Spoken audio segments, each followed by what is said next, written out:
समझ नहीं आ रहा अपने सैलरी इंक्रीमेंट का क्या करूं। बेटा इतना क्या सोच रहा है?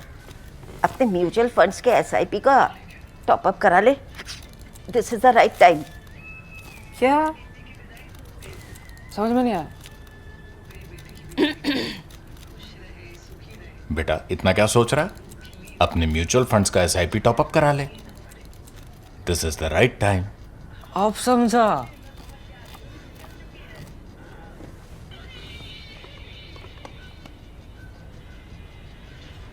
Mutual fund investments are subject to market risks. Read all scheme related documents carefully. Hello and welcome to The Print. This is Bidisha and you're watching Economics. 20 years ago, grape growers around Nashik stood and watched their fruit sit at port because Europe had decided it did not want it. What India built to get those containers moving again is the most useful thing it owns today. And last week explained why. Because last week, India got a tax cut from the United States and gave up nothing in return. No market opened, no duty lowered, no promise to buy American goods. India got the discount because of a piece of paper it signed in Delhi. And that piece of paper matters more than just a tax cut because it tells you how trade is going to work from here on. Let's start with what America wanted. It has a concern about forced labor, which means people working not by choice but under threat. Somebody who cannot leave the job, somebody whose wages are held back so that they cannot walk away. And America's position is that if you want to sell in America, it wants to see that your country blocks such goods at its own border too. Not just that your factories are clean, that your country has a law. So in March, America opened an investigation into 60 economies, 60. Almost every trading nation you can name all asked the same question: does this country have such a rule or does it enforce it? In June came the answer for India. No such rule, so an extra 12.5% tax on Indian goods.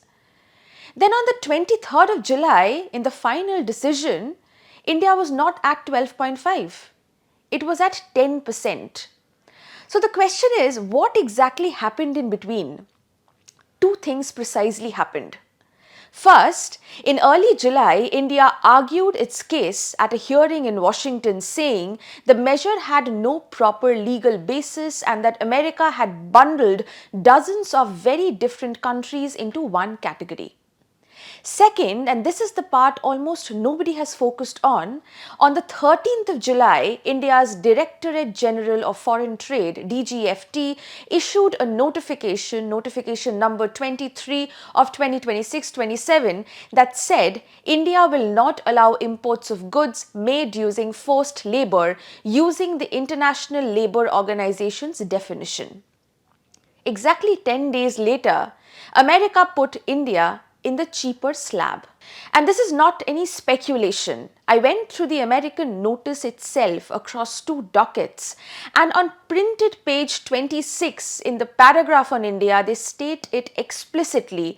The United States Trade Representative writes that this decision was based on India's adoption of a forced labor import prohibition after the June proposal.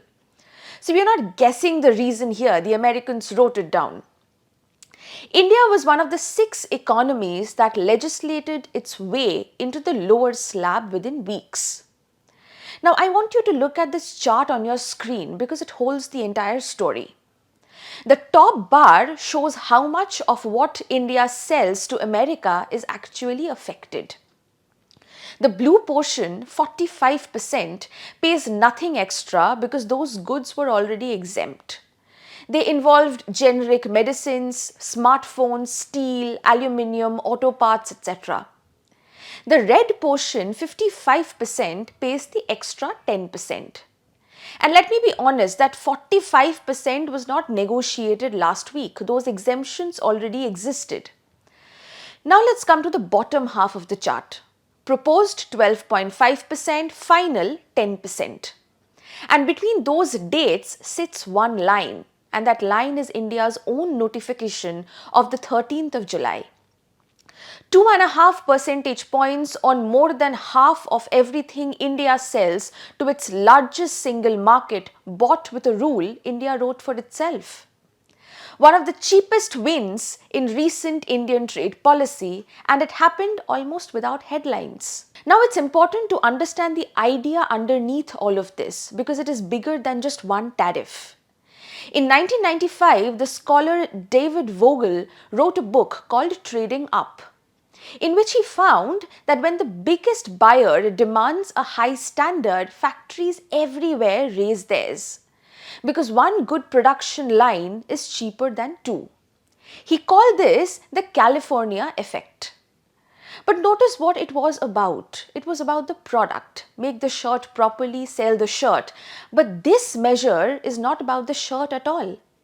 Nobody at an American airport is opening a container of Indian cotton and testing it for forced labor. What is being inspected is India's law book. Whether the rule exists, whether it is enforced, and the notice makes this clear by refusing something. Several countries ask to be credited for the work they already do inside their own borders. They said, we have ratified the ILO conventions, we enforce our own labor laws, but America said no. Those efforts, however admirable, are not relevant to the question being investigated. So here is the sentence this whole story turns on. The measure does not price whether your goods are clean. It prices whether you police your own border. And if you think this was a one-off about labor, look at what is coming. Europe's carbon border levy will charge you on your emissions records. Its deforestation rules will ask for your land records. The India-EU agreement will ask something very similar on labor and environment. Different subjects, one demand every single time. Prove it in a format a foreign agency accepts. So the toll booth has really moved. It used to sit at the port and check your goods. Now it sits in your filing cabinet and checks your records. This brings me to the hard question. Who pays for this? Here the story stops being about Washington and becomes about Tirupur, Kanpur and Andhra Pradesh. Proving your supply chain costs money.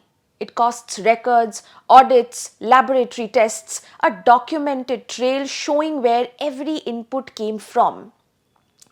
And here's the crucial feature of that cost.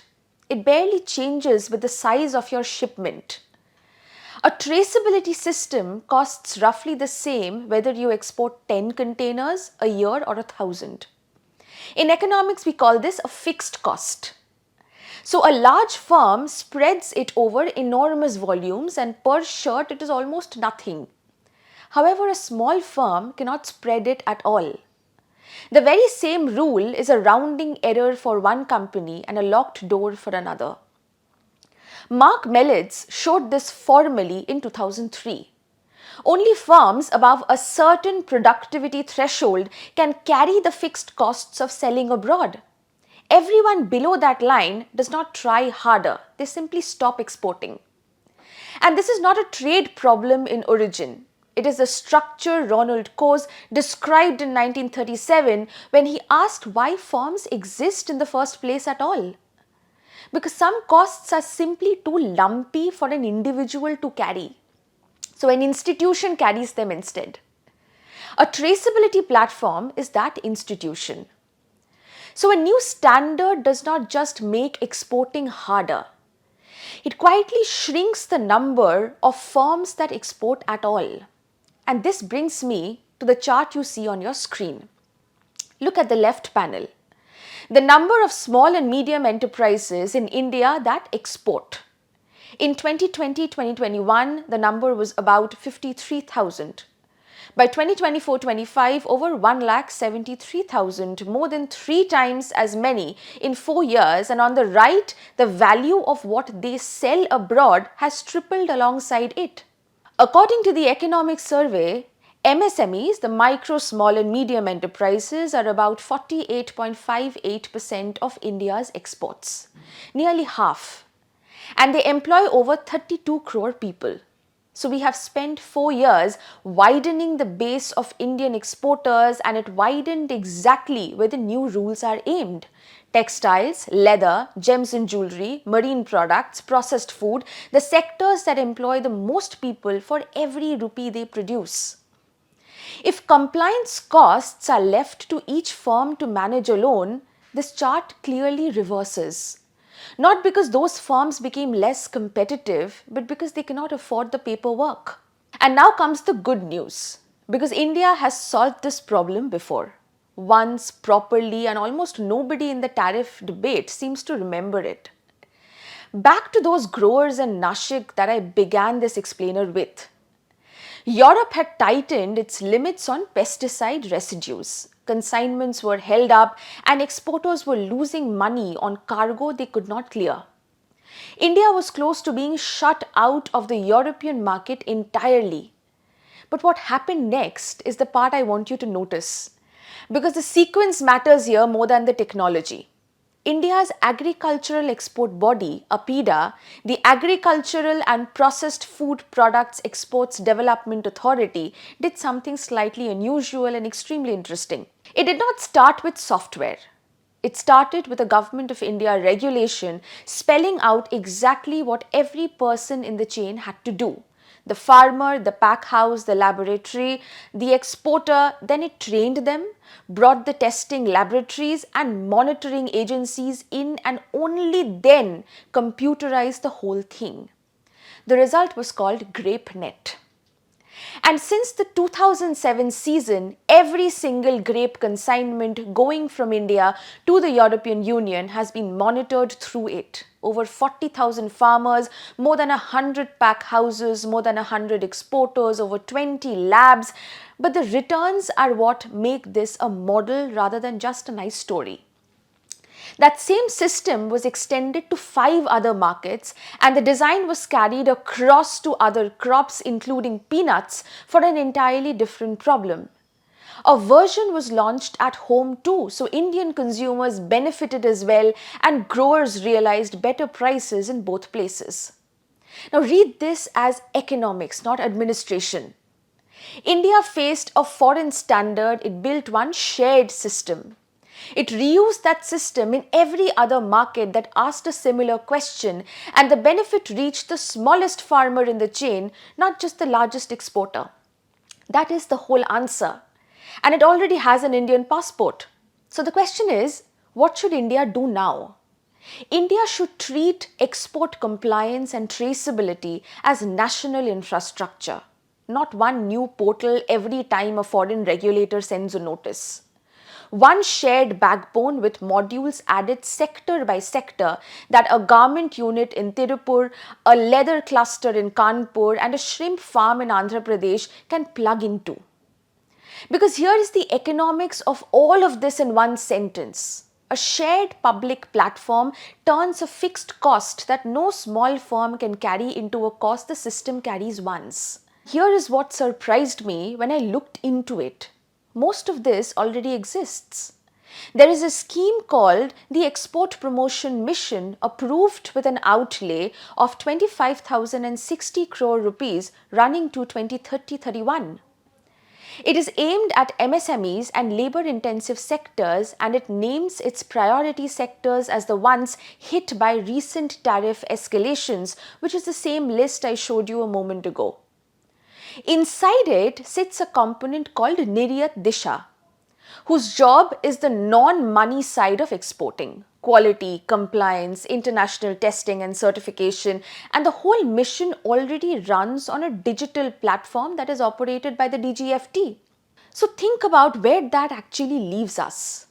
The money is allocated for 6 years, the sectors are correctly identified, the digital rail is already built and running. The only thing missing is that nobody has pointed it at traceability.